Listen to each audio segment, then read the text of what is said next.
Have you ever felt exhausted after social interactions? Not just tired, but completely drained, as if someone had pulled the plug on your energy reserves? And have you noticed that the more you think, the more you analyze, the more quickly this feeling comes? This isn't random. This is something most people are terrified to admit. This is a pattern that reveals something disturbing about the hidden cost of intelligence itself. The brilliant 17th century mathematician and philosopher Blaise Pascal understood this long before modern psychology had a name for it. He once wrote, "All of humanity's problems stem from man's inability to sit quietly in a room alone." This wasn't just a casual observation. It was a profound insight into the relationship between deep thinking and social energy. Today, I want to show you why intelligent people, truly intelligent people, often have a limited social battery, why this happens, and why it's actually a sign of something remarkable happening in your mind. What I'm about to tell you will make most people deeply uncomfortable because it challenges the social ideals we're conditioned to value. This isn't about being antisocial or awkward. This is about the unique architecture of the thinking mind and how it processes the complex landscape of human interaction. If you're starting to see the connection between your intelligence and social limits, subscribe to this channel. We dive deep into the psychology behind how brilliant minds really work. What you're about to discover will be profoundly uncomfortable, but it will shatter how you view your own social limits. It will help you understand why after certain gatherings, certain conversations, certain events, you feel not just physically tired, but mentally hollow. And more importantly, it will show you why this isn't something to fix, but something to recognize as the natural consequence of how your mind works. The connection between high intelligence and limited social energy is something Pascal recognized centuries ago, yet we're only now beginning to fully understand its implications. His insights, combined with what we now know about cognitive processing, reveal something that might forever change how you view your social limitations. Let's begin with what Pascal called the misery of man without God, which in modern terms might be understood as the fundamental restlessness of the human mind, especially the intelligent mind. When Pascal said, "Man finds nothing so intolerable as to be in a state of complete rest, without passions, without occupation, without diversion, without effort," he was describing the intelligent mind's constant activity, its perpetual motion. The first sign that reveals the connection between intelligence and limited social battery is the heightened sensory processing that overthinkers experience. Pascal observed that people are usually more convinced by reasons they discovered themselves than by those found by others. What does this tell us? That people with high cognitive processing aren't just passively receiving information, they're actively analyzing, questioning, reframing, and often exhausting themselves in the process. Now think about what this means in a social context. When you're engaged in conversation, your mind isn't just registering words. It's analyzing tone, evaluating credibility, connecting ideas to your existing knowledge, predicting where the conversation might go, considering appropriate responses, reading facial expressions, interpreting body language, filtering environmental distractions, and maintaining awareness of social dynamics, all simultaneously. For those who see beneath the surface, this processing happens at an even deeper level. You don't just hear what someone says, you hear what they're not saying. You don't just see their smile, you notice the slight tension around their eyes that suggests the smile might not be entirely genuine. You don't just follow the conversation, you follow 3 potential branches the conversation could take, depending on what you or someone else says next. Pascal recognized this when he wrote, "We run carelessly to the precipice after we have put something before us to prevent us from seeing it." The average mind might put up barriers to avoid seeing complexities. Minds that refuse shallow engagement remove those barriers and see everything, often more than they want to. Is it any wonder, then, that this level of processing depletes your energy faster? Your brain is literally working harder than most people's brains during the exact same social interaction. What feels like a casual exchange to someone else feels like simultaneous chess matches to you. The second sign lies in what Pascal called the disproportion of man. He recognized that humans exist in a strange middle state, neither angel nor beast, capable of tremendous insight yet bound by significant limitations. For the overthinker, this disproportion creates a unique struggle. Your mind wants to explore ideas deeply, but social interactions often remain on the surface. Consider what happens when you're in a group setting where the conversation jumps from topic to topic without ever diving beneath the surface of anything. The intelligent mind finds this deeply unsatisfying, even frustrating. Pascal observed that man is obviously made for thinking. Therein lies all his dignity and his merit, and his whole duty is to think as he ought. Yet so much of social interaction actively prevents this kind of meaningful thinking. While others might be energized by the quick pace and variety of casual conversation, your mind craves depth. It wants to linger on interesting ideas, to examine them from multiple angles, to follow threads of thought to their logical conclusions. But social norms often don't allow for this.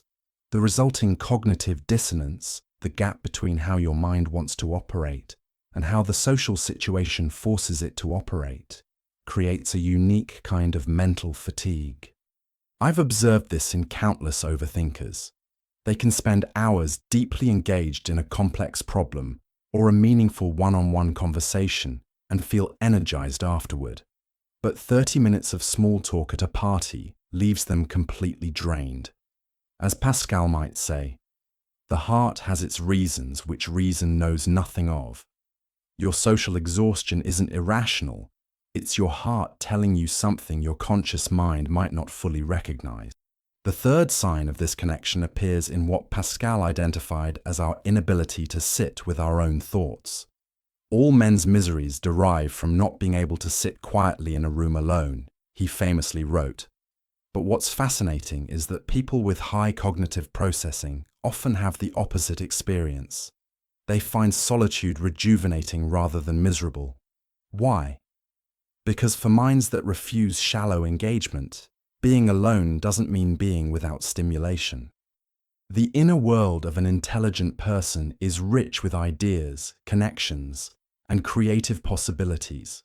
When you're by yourself, your mind is free to explore these internal landscapes without the constraints and cognitive demands of social interaction. Think about it. When you're alone, you don't have to. Translate complex thoughts into simplified language others can understand. Monitor others' reactions to adjust your communication accordingly. Filter your authentic thoughts through social appropriateness. Screens. Manage the emotional dynamics of the interaction process and respond to others' verbal and nonverbal cues. For the average person, these social processing tasks might be relatively automatic. But for those who see beneath the surface, they require considerable conscious effort. Your mind sees more nuance, considers more possibilities, and processes information at deeper levels, all of which demand significant mental energy. This is why, as Pascal observed, the sole cause of man's unhappiness is that he does not know how to stay quietly in his room. For the overthinker, quiet solitude isn't deprivation. It's liberation from the exhausting cognitive demands of social interaction. What I'm about to tell you next will make you question every social interaction you've ever had. The fourth sign connects to what Pascal called diversion, humanity's tendency to seek distraction to avoid confronting the fundamental questions of existence. Being unable to cure death, wretchedness, and ignorance, he wrote, men have decided, in order to be happy, not to think about such things. People with high cognitive processing, however, find it difficult or impossible to engage in this kind of diversion. Their minds naturally turn toward deeper questions and meanings. In social settings, this creates a striking incongruence. While others might be content with surface-level diversion, your mind keeps pulling toward depth. Have you ever been at a gathering where everyone is having a seemingly good time discussing trivial matters, and you find yourself wondering about something entirely different? Perhaps contemplating the underlying psychological dynamics of the group, or considering how this moment connects to broader themes in human experience. This isn't random. This is your intelligent mind refusing to be diverted from meaningful thought. The cognitive dissonance this creates is exhausting. Part of you wants to connect with others, but another part finds the mode of connection unsatisfying. You might find yourself nodding along to a conversation while your mind races with entirely different thoughts. Maintaining this dual awareness, participating socially while your mind operates on a different level, depletes your social battery quickly.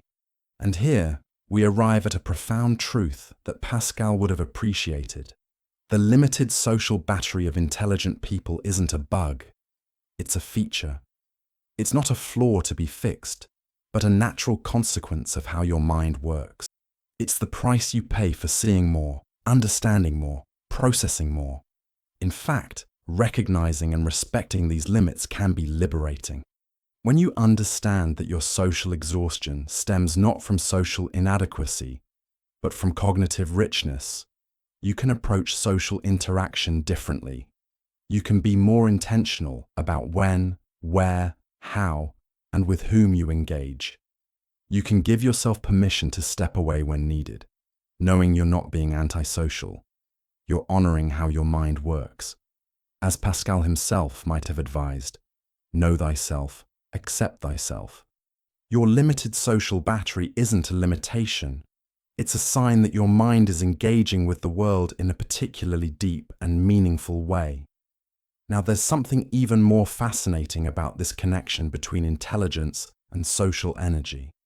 Something that reveals why minds that refuse shallow engagement often seek out very specific kinds of social interaction.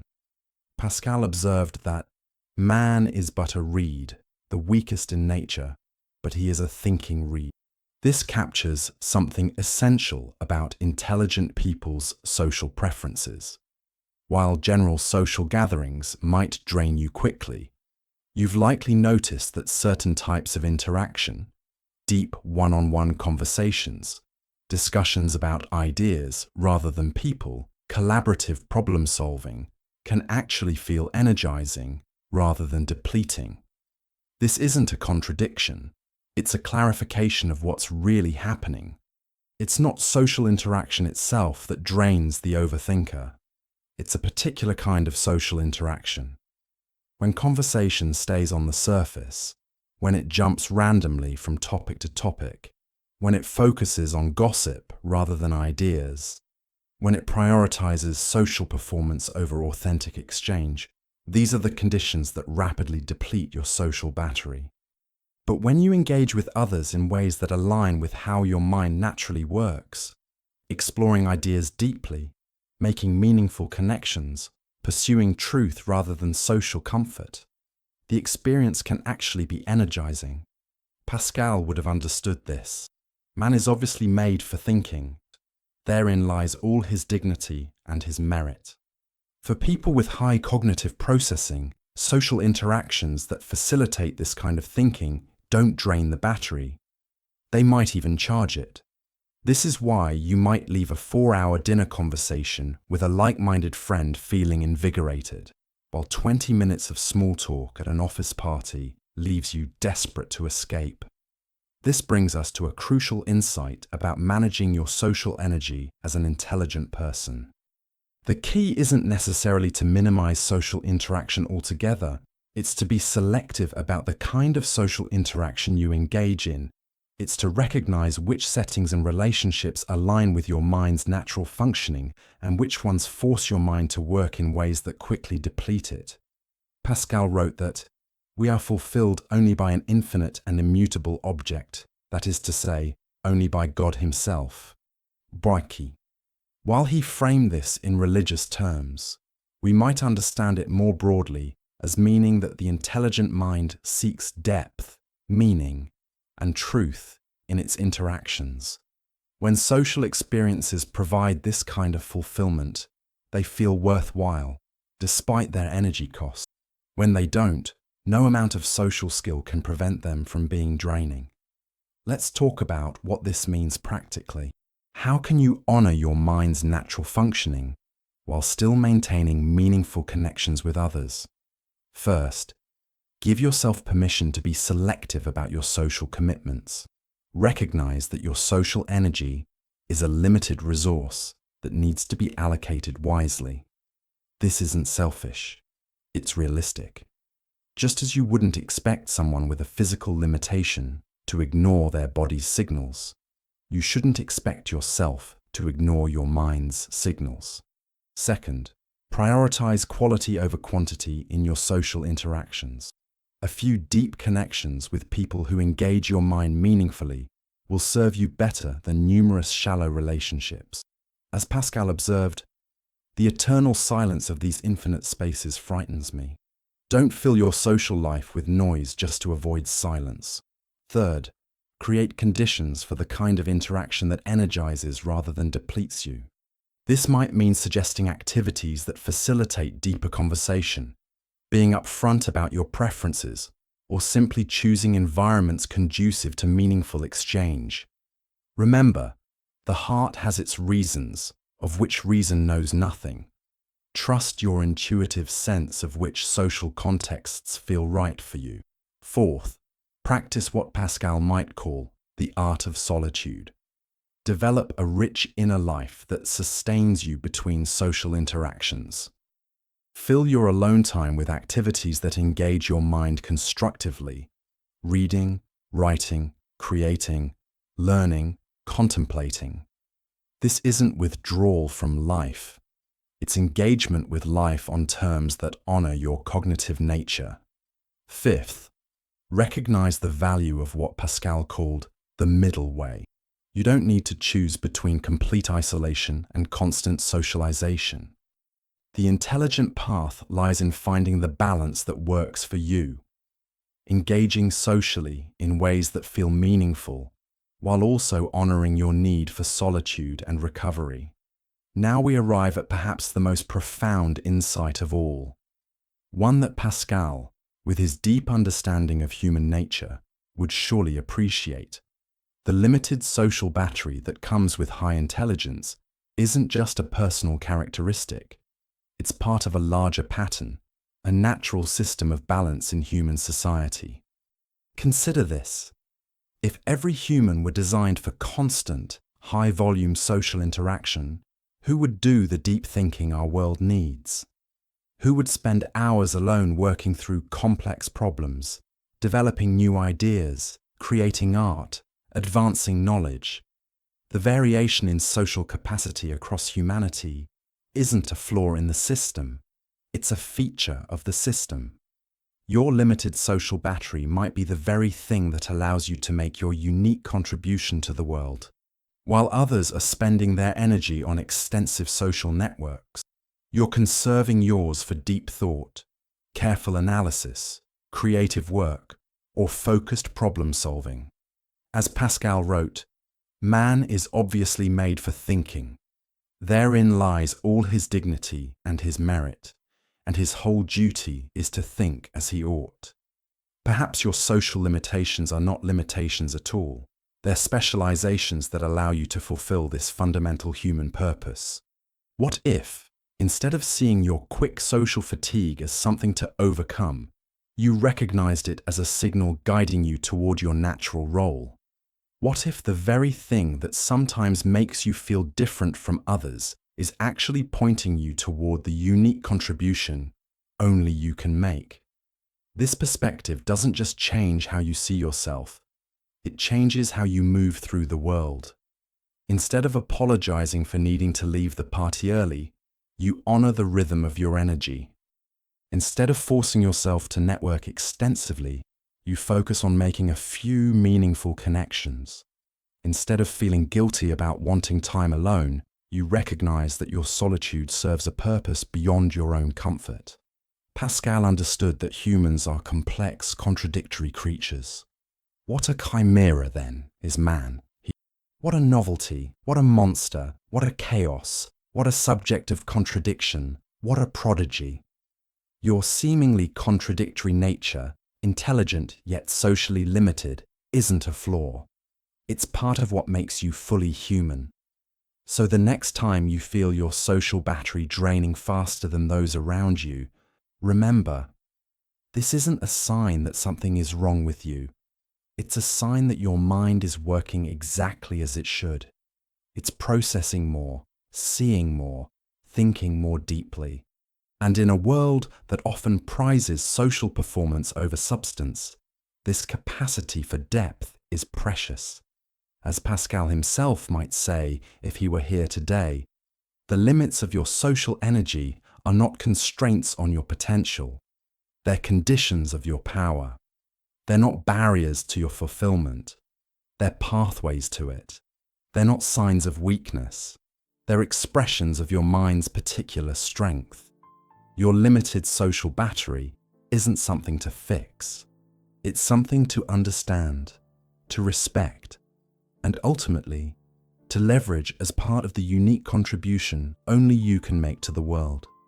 If this perspective resonates with you, if you've recognized yourself in these patterns, then perhaps you've found a community of minds that thinks like yours. We are the ones who see beneath the surface, who process deeply, who recharge in solitude and engage selectively. We are, as Pascal might have recognized, the thinking reeds, flexible enough to bend with the winds of social necessity, but firmly rooted in the rich soil of our inner lives. And in that recognition, perhaps you'll find not just understanding of your limitations, but appreciation for your gifts. Not just acceptance of who you are, but celebration of who you're meant to be. Not just strategies for managing your energy, but a vision for directing it toward what matters most. For as Pascal knew well, man is but a reed, the weakest in nature, but he is a thinking reed. And in a world that often values surface over substance, that thinking reed, with all its sensitivities and limitations, may be exactly what we need most. Do you recognize this pattern in yourself? How quickly does your social battery drain compared to others around you? Share your experience in the comments. I read every single one and love connecting with fellow thinking reeds.